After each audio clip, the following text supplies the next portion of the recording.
This is the upper body workout that I used for the last 365 days, and it transformed my physique. It took my back from looking like this to this, and my chest and shoulders from looking like this to this. And even after 15 years of natural training, I still managed to gain 2.7 pounds of lean mass measured by DEXA, and I even added some extra peak to my biceps measured by ultrasound. In this video, I'll show you the exact exercises and technique cues that made the biggest difference for me this year. Let's get into it. I think this was, hands down, the most effective exercise for growing my pecs this year, the incline barbell bench press. It mostly targets the chest and front delts with some bonus triceps and even side delt activation, since the side delts help stabilize the bar from drifting forward or backward. I picked the incline barbell press over the incline dumbbell press because of the barbell's overload potential. I ran this program for a full year, and while dumbbells are great, once you get pretty strong, they become big, bulky, and awkward. But you can always add a little weight to the barbell. And while I am a fan of the Smith machine, I went with free weights here to get more out of the stabilizing muscles, especially those side delts. There's a growing trend of only doing the most stable, machine-based version of lifts, but I think that's gone a bit too far. Even for pure hypertrophy, free weight compound lifts still have a lot of value. And research backs this up. An incline barbell bench press clearly grows your chest. In fact, a 45-degree incline press will hit your upper pecs harder while still hitting your mid and lower pecs just as hard as a flat bench. The study from Chavez and colleagues found that the incline press grew the mid and lower pecs just as well as a flat bench, but the incline press had that added bonus of growing the upper pecs more. The incline press is also very time efficient because it kills two birds with one stone. You really don't need both a flat press and a vertical press if you just meet in the middle with a 45-degree incline. Now, the main technique cue that I focused on this year was using a slightly narrower grip to increase the range of motion, and that'll hit a bit more triceps without losing chest tension. And of course, I took the last set to absolute failure every time. I never used a spotter to help me get the weight up. I wanted to give it my all this year and then just fail on my own accord for scientific consistency. Failing on a heavy compound lift can be a bit intimidating at first, even for experienced lifters, but there's really nothing to be scared of. Just press until you can't press anymore, and then dump the weight forward onto the safety bars. Now, the most common mistake I see here is bouncing the bar off your chest.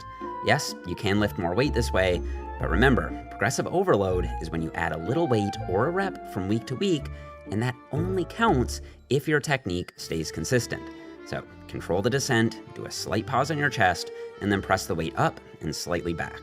Okay, next is where I slow things down a little bit more and put all the tension exactly where I want it, on the pecs. The seated cable fly will also stretch the pecs more than the heavy compound press that we did first. For these, set a bench pretty far out in front, grab both handles, hold them tight to your chest, and walk out in front of the bench. As you sit down, you don't want to get pulled backward, so ease yourself into the seat. Then press the handles forward into the starting position, and from there, begin your first rep with a nice and controlled negative. Try to get as deep as your shoulders will comfortably allow, and then squeeze the weight forward using your pecs. Try to focus on bringing your elbows together, not just your hands. This will keep tension on your chest and prevent your triceps and front delts from taking over. From there, sweep the weight out and back in an arc, not just back. So try to think about covering as much space as possible as you do the negative.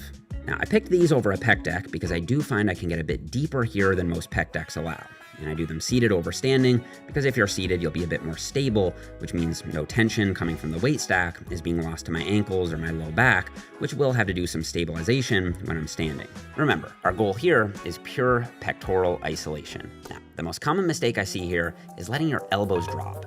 This puts your pecs at a mechanical disadvantage and worsens the line of pull for the pec fibers. So keep your elbows up and think about hugging a big tree as you fly forward. Then sweep the weight out in a wide arc on the negative. And again, last set to failure, no exceptions. I think the biggest gains I made this year were in my back, and I owe a lot of that to one exercise, weighted pull-ups. I know I infamously put these in A tier instead of S tier last year, but after this 365-day experiment, I'm officially promoting pull-ups to S tier. Pull-ups light up your entire back. Your lats handle the shoulder extension, your mid-traps and rhomboids will light up during scapular retraction, and your low back will engage for stabilization. Your biceps and brachialis will take care of elbow flexion, and there's also going to be some muscle activation in your core since you aren't seated like in a lat pull down. Now, I went with a pull-up over a lat pull down, mainly because I think they're harder, and I didn't want to shy away from the more challenging exercises this year. I'm also focusing a lot on progressive overload for this experiment, and I find that with lat pull-downs, once you get strong enough, it just becomes near impossible to avoid swinging back and forth.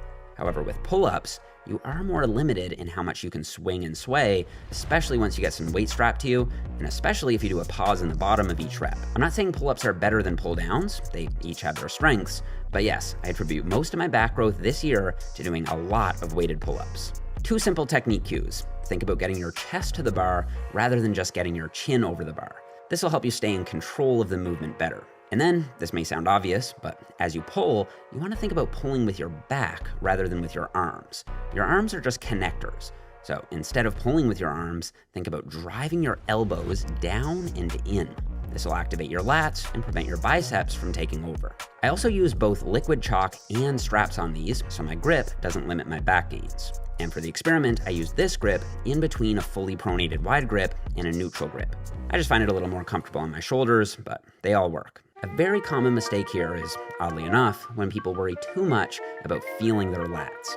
Pull-ups aren't a feely exercise. They're not really supposed to feel amazing. They're supposed to get you jacked and strong. So pull yourself up and then lower yourself back down under control. Increase the weight you're pulling over time, and if you do that, your lats are going to grow, whether you feel them or not.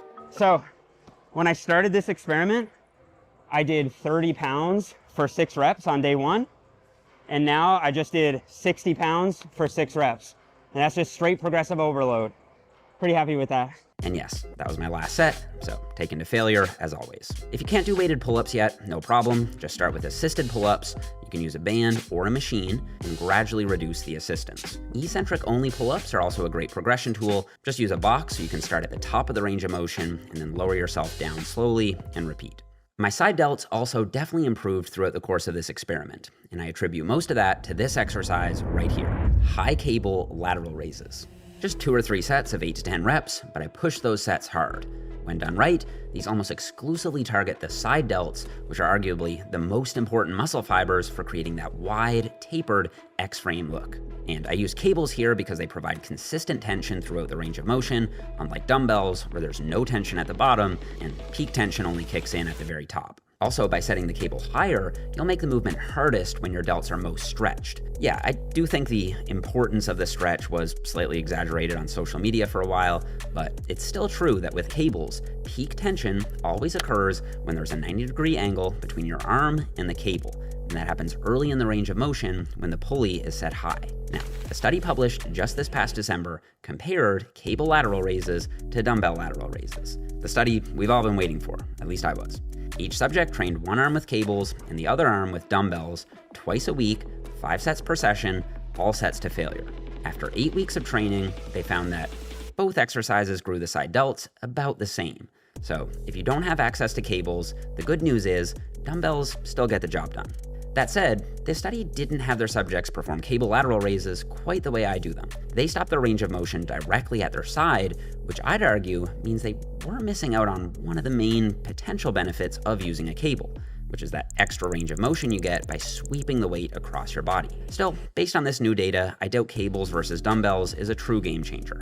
What matters most is choosing a variation where you can feel your side delts working and pushing that variation hard with good form. I still use both, cables on my upper body day and dumbbells on my push day. And of course, last set goes to failure.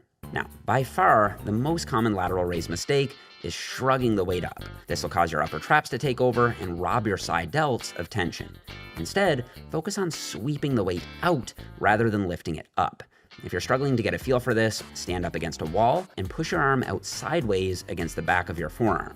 Apply pressure gradually against the wall, and you should feel your side delts really turn on. That's the exact intention you should be using on your lateral raises. Think out, not up. This next exercise will activate every single muscle fiber in your entire back, from your neck down to your hips. It's the deficit pendlay row, and if you're not doing it, I genuinely think you're missing out. You get amazing mid-trap engagement from the scapular retraction, high levels of upper and lower trap activation from scapular stabilization, solid lat activation from shoulder extension, and your spinal erectors will light up since they have to fire isometrically throughout the entire set to keep you locked in that horizontal position.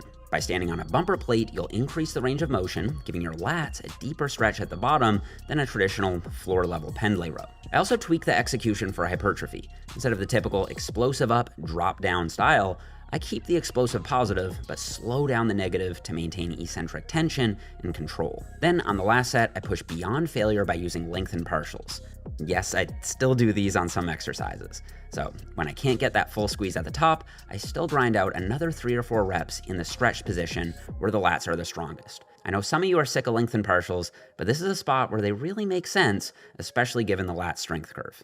Now, the biggest mistake here is just not getting fully horizontal. Being more upright isn't necessarily wrong, but when your torso is parallel to the floor, gravity is pulling directly against your scapular retractors. This forces your mid-traps and rhomboids to work much harder. The only way to make a traditional higher torso angle row hit the same is by compensating with more weight. But pound for pound, pendlay rows are simply more challenging, so I didn't shy away from them this year.